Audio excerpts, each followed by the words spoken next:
নমস্কার বন্ধুরা, আজ আমি একটা পায়েসের রেসিপি শেয়ার করব। জানি কম বেশি পায়েস সবাই করতে পারে, তাও আমি আমার রেসিপিটা শেয়ার করলাম। আমি মোটামুটি 100 থেকে 150 গ্রাম গোবিন্দভোগ চাল নিয়েছি আর 1.5 লিটার দুধ নিয়েছি। আমি দুধটা না মাদার ডেয়ারির দুধটা ইউজ করে থাকি, মাদার ডেয়ারির প্যাকেট দুধ। আর দেখো, অন্যদিকে একটা বাটিতে 1 থেকে 1.5 চামচ ঘি নিয়ে নিলাম। ঘিয়ের মধ্যে 2টো তেজপাতা দিয়ে দেবো। ঘিটা গরম হয়ে গেলে 2টো তেজপাতা দিয়ে দেবো।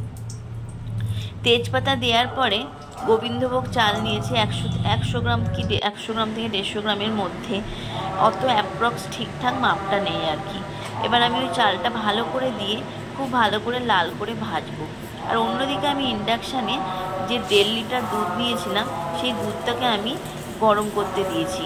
ওইদিকে দুধটা গরম হচ্ছে আর এদিকে আমি চালটাকে ভালো করে ভেজে নেব। ভালো করে নাড়াচাড়া করে লাল লাল করে ভেজে নিয়ে তারপরে দুধটাকে দেব।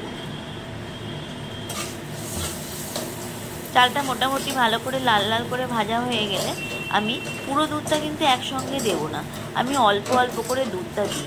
আমি প্রথমে খানিকটা অল্প দুধ দেবো আর বাকি দুধটা আমি কিন্তু জাল দিতে লাগবো। জাল দিতে থাকলে না দুধটা খানিকটা মানে ফুটে ফুটে একটু ক্ষীরের মতো মোটা হতে থাকে। এতে কী হয়, পায়েসের টেস্টটা খুব ভালো হয়। এই দেখো, আমি খানিকটা দুধ কিন্তু ঢাললাম, পুরোটা দুধ ঢাললাম না। ওই দুধটাকে আমি আবার ইন্ডাকশানে বসিয়ে দিলাম জাল দেবার জন্য। এবার খানিকটা দুধ দিয়ে চালটাকে ভালো করে নেড়ে চেড়ে সামান্য একটু নুন দেবো। নুন না দিলে পায়েসের টেস্টটা ঠিক আসে না, আমরা একটু সামান্য নুন দিই। নুন দিয়ে আবার পায়েসটাকে আবার নাড়াচাড়া করব, ভালোভাবে নাড়াচাড়া করতে লাগবো। আর পায়েস এমন একটা জিনিস না, তোমাকে কনস্ট্যান্ট নেড়ে যেতে হবে। নাড়া বন্ধ করে দিলে তলায় লেগে যেতে পারে। আর আমি কি করি দেখো, পায়েসের দুধটা যেহেতু অনেকক্ষণ ধরে ফোটে না পায়েসের বাটিতে, চারিদিকে একটু সর জমে যায়, সেগুলোকে আমি বারবার চেঁচে পায়েসের মধ্যেই দিয়ে দিই। দেখো, কনস্ট্যান্ট আমি নেড়ে যাচ্ছি আর গ্যাসটাও আমি মোটামুটি জোরে দিয়ে রেখেছি। আবার খানিকটা দুধ ওর মধ্যে ঢেলে দেব।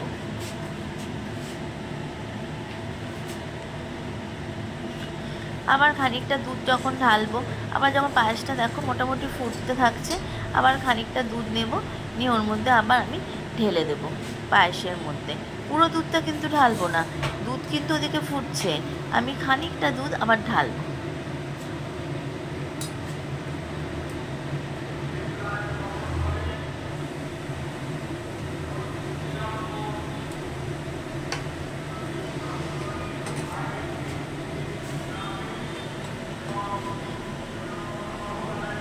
আবার খানিকটা দুধ ঢেলে দিলাম আর বাকি দুধটা আবার আমি ইন্ডাকশানে বসিয়ে দিলাম আবার ফোটানোর জন্য।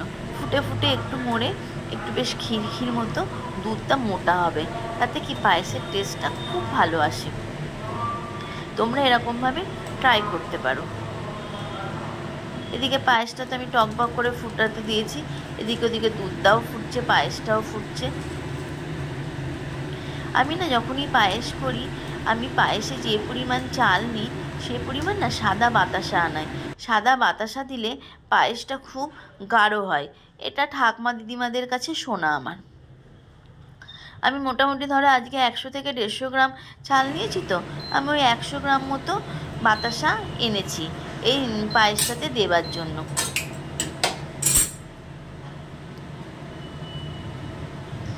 এবার মোটামুটি পুরো দুধটাই দিয়ে দিলাম, আর বাটিতে দুধ নেই। এবার ভালো করে ফোটাবো পায়েসটাকে। চাল তো খুব সামান্য, চালটা তলাতেই পড়ে আছে আর সারা বাটিতেই পুরো বাটিটা ভর্তি দুধ।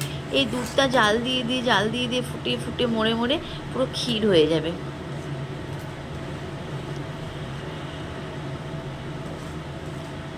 এবার আমি খানিকটা সাদা বাতাসা নিয়েছি, ওইটা দিয়ে দিলাম আগে।